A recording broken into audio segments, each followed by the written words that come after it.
The room is a conference room in Lower Manhattan. The year is 2007.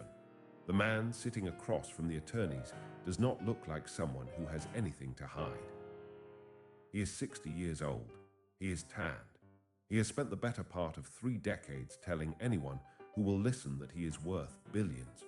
He has put his name on casinos and towers and airlines and stakes, and a television program built entirely on the premise that he is the greatest dealmaker in the world. His face is on the bestseller lists. His name is on buildings in 5 countries. And now an attorney named Andrew Seresny is asking him, under oath, a very simple question. How much are you worth? Trump pauses, and then he says something that will remain in the legal record forever. He says that his net worth fluctuates with his feelings, that on some days, when he is optimistic, he might feel he is worth more, on other days less. The attorney writes this down. The number that Trump has been telling journalists, the number he has been feeding to Forbes magazine, the number he has been announcing to shareholders, the number at the center of this lawsuit is $5 billion. The attorneys in that room have documentation suggesting the real figure is closer to 250 million. That gap between what Donald Trump says he is and what the documents actually show is not a footnote in his biography. It is the whole story. But to understand how we got here, we have to go back to 1946, to a construction site in Brooklyn, to a father who taught his son that the most important thing in business is not the deal. It is the story you tell about the deal. Fred Trump built houses for a living. Not glamorous houses, not the kind of houses that get your name in the newspaper or your face on television. Fred Trump built affordable housing in the outer boroughs of New York City, Queens, Brooklyn, Staten Island, and he was very good at it. By the time his youngest son Donald was born in 1946, Fred Trump was already a millionaire many times over, one of the most successful residential developers in the city's history. His net worth at his death would be estimated at somewhere between $200 and $300 million. What Fred Trump was not was famous. This distinction between being wealthy and being known to be wealthy would shape everything that followed. Donald Trump grew up in a 14-room house in Queens, the 4th of 5 children, watching his father do deals that never made the front page. He attended the New York Military Academy and then Fordham University before transferring to the Wharton School of Finance at the University of Pennsylvania, a credential he would repeat in interviews for the rest of his life. In 1968, he joined his father's company, the Trump Organization, and began learning the trade. But Manhattan was not Queens, and Donald Trump had decided, before he had made a single deal on his own, that he was not going to be his father. The move came in 1971, when Trump relocated to a studio apartment on the Upper East Side and began making the rounds of Manhattan's social circuit. He was 25 years old. He had his father's money, his father's connections, and an instinct for self-presentation that was entirely his own. He met the political fixer Roy Cohn, the man who had served as Senator Joseph McCarthy's chief counsel during the communist witch hunts of the 1950s, and Cohn became his mentor, his attorney, and his most important early teacher. The lesson Roy Cohn taught Donald Trump was simple: never admit weakness, never apologize, and attack any threat twice as hard as it attacks you. Trump's first major Manhattan project came in 1974. The Commodore Hotel near Grand Central Terminal was a decaying wreck that the city of New York was desperate to redevelop. Trump, who had no significant track record in commercial development and no obvious reason to be trusted with a project of this scale, nonetheless managed to negotiate a deal that was extraordinary in its generosity. A 40-year tax abatement from the city that would save the development an estimated $400 million over its lifetime.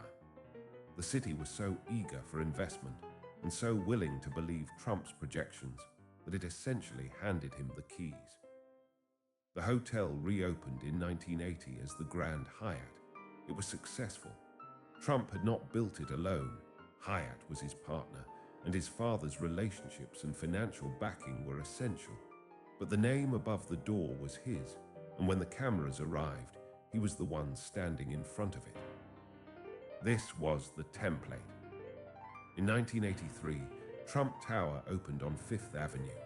58 floors of glass and pink marble, apartments starting at $1 million, the atrium festooned with a waterfall and a brass sculpture. It was audacious, and it worked. Trump moved into a 3-floor penthouse near the top and began receiving journalists. The coverage was extraordinary. He was charming, quotable, and apparently irresistible to a media culture that was learning in the early 1980s that wealth itself was entertainment. In 1987, he published The Art of the Deal. The book, largely written by ghostwriter Tony Schwartz, sold nearly 1 million copies. It codified a philosophy that Trump had already been practicing for years. The deal was less important than the perception of the deal. Think big, promote yourself relentlessly, exaggerate your achievements and minimize your failures. Never let them see you sweat. By the late 1980s, Donald Trump was not just a developer. He was a brand. His name was on buildings, on yachts, on a private jet. His face was on the cover of Time magazine. He was, by the conventional metrics of the era, the embodiment of American success.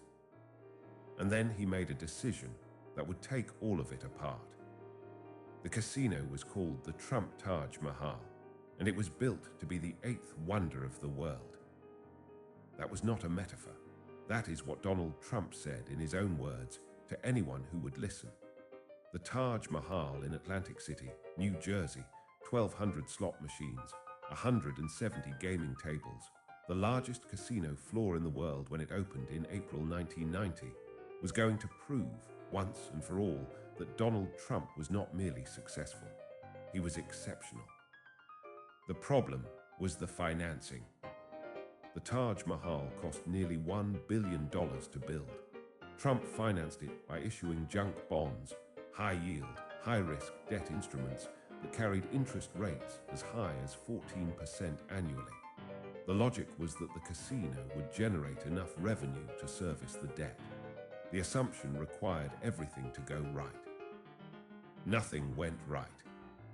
Trump had come to Atlantic City in the early 1980s when the market was young and the money was flowing. His first casino, Trump Plaza, opened in 1984 and was profitable. His second, Trump's Castle, opened in 1985. He was aggressive in ways that unnerved other operators. He was buying into a single market multiple times, competing with himself, cannibalizing his own customer base. The other casino operators watched this and shook their heads. Trump did not see a problem. He saw a monopoly. By 1990, Trump owned 3 Atlantic City casinos, the Plaza, the Castle, and the new Taj Mahal, and he was running all 3 simultaneously. He also owned the Trump Shuttle airline. He owned a yacht called the Trump Princess. He owed, by his own accounting, approximately $3.4 billion in debt, of which $900 million was personally guaranteed. In September 1990, Trump missed an interest payment on the Trump Shuttle. The amount was $1.1 million, not a rounding error in a billion-dollar empire, an actual missed payment. The banks who had loaned him $380 million for the airline moved to renegotiate. Trump agreed to surrender the airline entirely. He left behind $245 million in unpaid loans. The banks waived approximately $100 million of his personal guarantees because the alternative, forcing a full collapse, was worse for them too. The shuttle was gone within 18 months of its launch. Meanwhile, in Atlantic City, the Taj Mahal, the 8th wonder of the world, filed for Chapter 11 bankruptcy protection in 1991. It could not service its junk bond debt. It had opened to record crowds that spring, but the crowds were not enough to pay 14% interest on a billion-dollar loan. The bankruptcy allowed Trump to restructure the debt, reduce the interest payments, and keep the casino operating. But it required him to give up 50% of his ownership stake. He had spent a year telling the world the Taj was a triumph. He did not hold a press conference to announce the bankruptcy. He let the filings speak. And here the story gets more complicated, because what Donald Trump was doing, losing money at an astonishing rate while simultaneously projecting an image of limitless prosperity, was not accidental. It was a system. The system had its origins in a phone call that Trump made to Forbes magazine in 1982, using a pseudonym. The caller identified himself as John Barron. He was, in fact, Donald Trump. He was calling to dispute Forbes' assessment of his wealth, which the magazine's reporters had placed at approximately $5 million. John Barron, Trump, argued at length that the family assets were far larger, that the wealth was not Fred Trump's but Donald's, that the real number was not 5 million but 100 million. Forbes researchers, unable to verify the claims but reluctant to publish a number the subject was loudly disputing, compromised. They listed Trump at $100 million. The actual number, by their own internal estimates, was 5 million. This was not a misunderstanding. This was a strategy. If the magazine said you were worth $100 million, banks would lend you money as if you were worth $100 million. Developers would partner with you as if you were worth $100 million. Your name on a building was worth what people believed it was worth, and what people believed was determined, in significant measure, by what they read. The brand was not a reflection of the business. The brand was the business. Throughout the 1980s and into the 1990s, this system worked, until the debt load became so large that the gap between the image and the reality could no longer be managed. Trump's casinos, operating in a single saturated market, were never going to generate the revenue he had promised. Atlantic City itself was struggling, and the competitors Trump had once outmaneuvered were watching him collapse. The USFL fiasco had already previewed the pattern. In 1983, Trump bought the New Jersey Generals, a team in the fledgling United States Football League, a spring football league designed specifically not to compete with the NFL. Trump immediately began lobbying other USFL owners to move the league's schedule from spring to fall. His argument was that fall competition with the NFL would force a merger, and that a merger would give him what he actually wanted, which was an NFL franchise. The other owners were skeptical. Some were opposed. Trump overrode them. The USFL moved to a fall schedule in 1986. It was a catastrophe. Television networks that had been willing to carry spring football when the NFL was in its off-season had no interest in airing a competitor to the most popular sports product in America. Attendance collapsed. Franchises folded. The league filed a $1.7 billion antitrust lawsuit against the NFL, arguing the league had illegally suppressed competition. The lawsuit went to trial. It lasted 42 days. The jury found that the NFL was indeed a monopoly, and then it awarded the USFL $1 in damages. $1, tripled to $3 under antitrust law, because the jury found that the NFL's actions had not caused the USFL's problems. The jury found that the USFL's problems were self-inflicted, that the decision to move to a fall schedule, driven, the record showed, primarily by Donald Trump's desire to force a merger, had destroyed the league. Trump later told a documentarian that the NFL had cleverly convinced the jury he was rich and didn't need the money. He did not say that the jury had found, after 6 weeks of testimony, that the strategy was his and the damage was his. The USFL never played another game. By 1992, Trump's Atlantic City casinos had filed for bankruptcy twice. His airline was gone, and his personal debt load had required negotiation with over 70 creditors. He had surrendered equity in casino after casino. The net worth that he had told Forbes was in the hundreds of millions was, according to a later legal investigation, potentially negative. His banks, including Citibank, which had loaned him hundreds of millions, had made a cold calculation. A controlled restructuring was less damaging than a full collapse. They kept him alive, barely, in exchange for asset disposals and oversight agreements. He was, by any objective accounting, broken. But the interviews kept coming, and in the interviews there was no collapse. There was a temporary setback. There was a negotiation. There was a deal. Donald Trump, in the interviews of the early 1990s, spoke about his debt situation the way a chess player speaks about a losing position, with certainty that the next move would change everything. And then something happened that nobody, least of all his creditors, had anticipated. He reinvented himself on television. The Apprentice premiered on NBC in January 2004. The premise was elegant in its simplicity.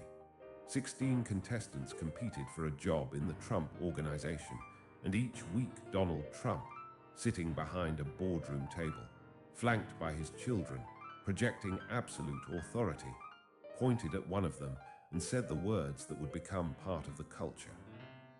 The show was a hit from the first episode. It averaged more than 20 million viewers in its first season. It won Emmy nominations. It made Donald Trump, again, the symbol of American ambition.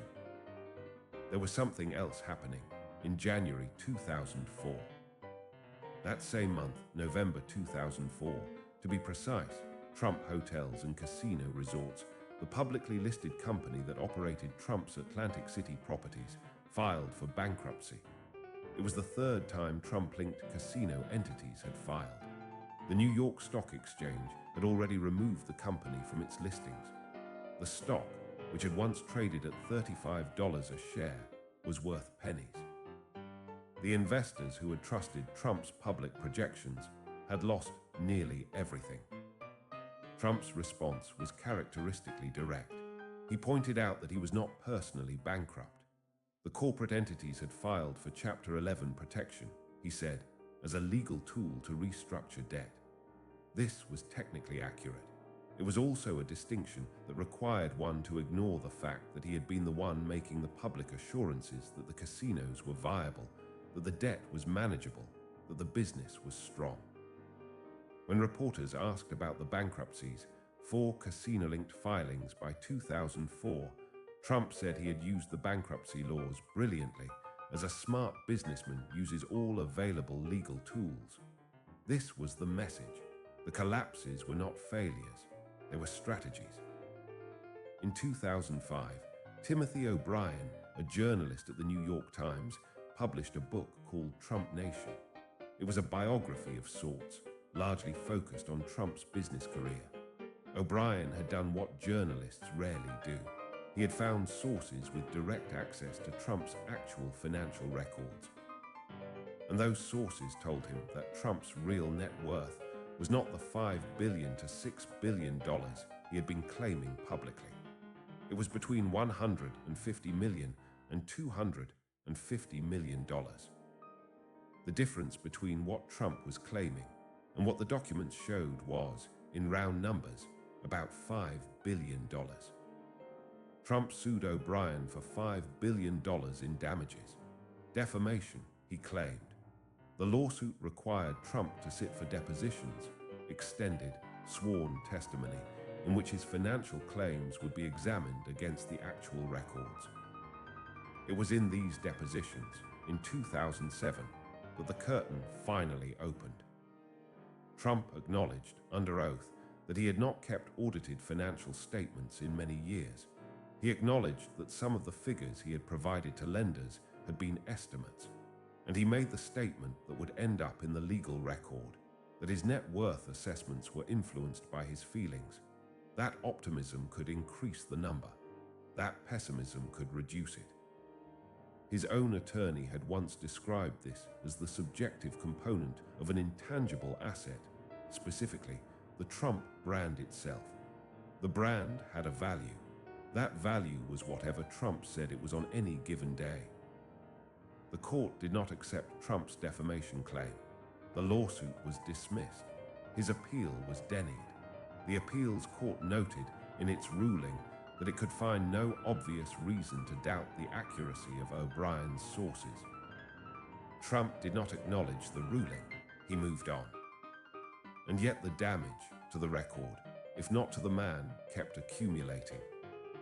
Trump University had launched in 2005 as an online education program promising to teach ordinary people the real estate investment strategies that had made Trump famous. It was not a university. It had no accreditation. It could not grant degrees, but it charged students up to $35,000 for courses and mentorship programs, and it used Trump's name and likeness as the central marketing asset. The pitch was specific.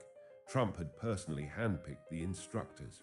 Trump was personally involved in the curriculum. If you wanted to learn how to invest like Trump, this was how. Former students began complaining almost immediately. The instructors, they said, were not the experts they had been promised. The curriculum was generic. The mentorship was a sales funnel designed to extract more money. One former Trump University salesman later testified that the program was designed to identify which students had the most available credit and push them to spend it.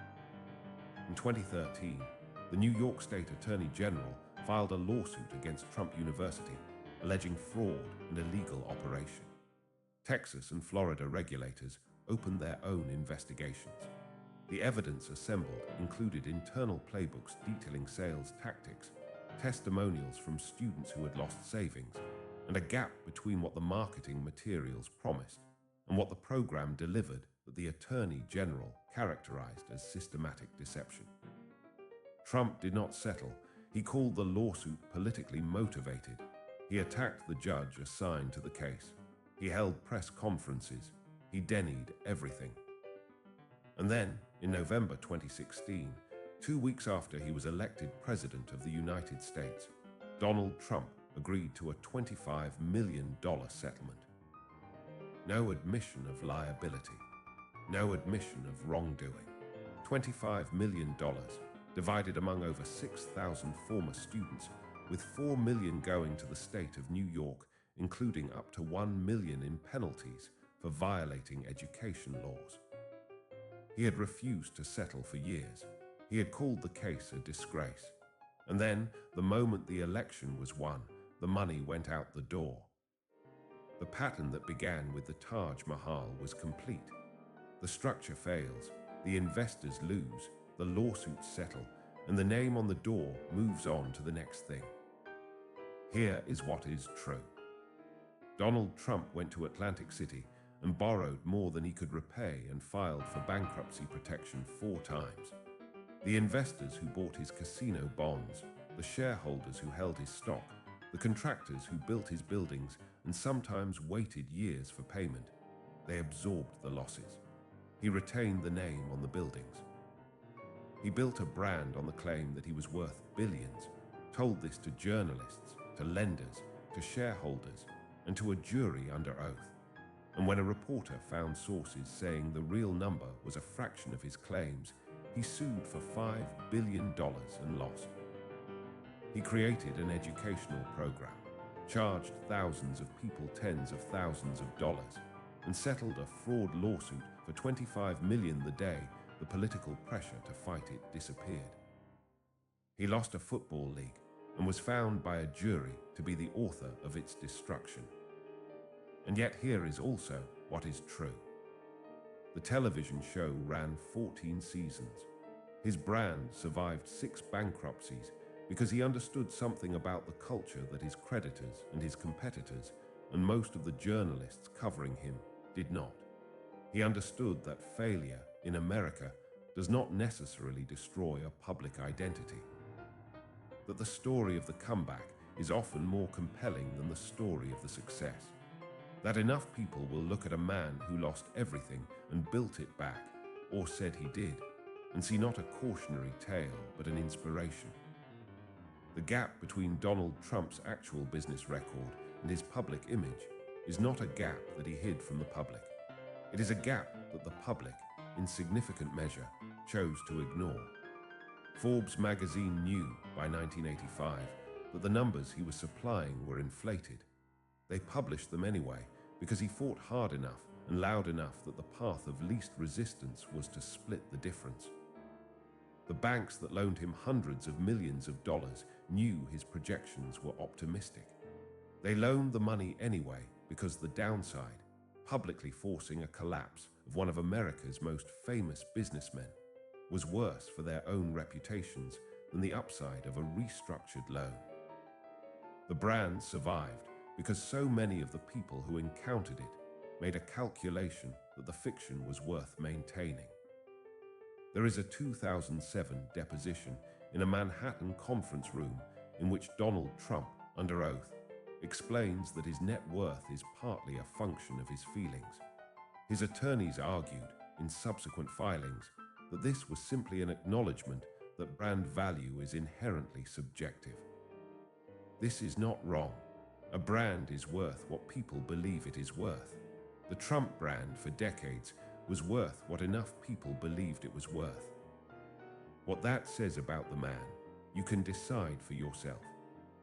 What it says about us, about a culture that rewards the performance of success more reliably than it rewards success itself, is the story that outlasts the casinos, the airline, the university, and the depositions.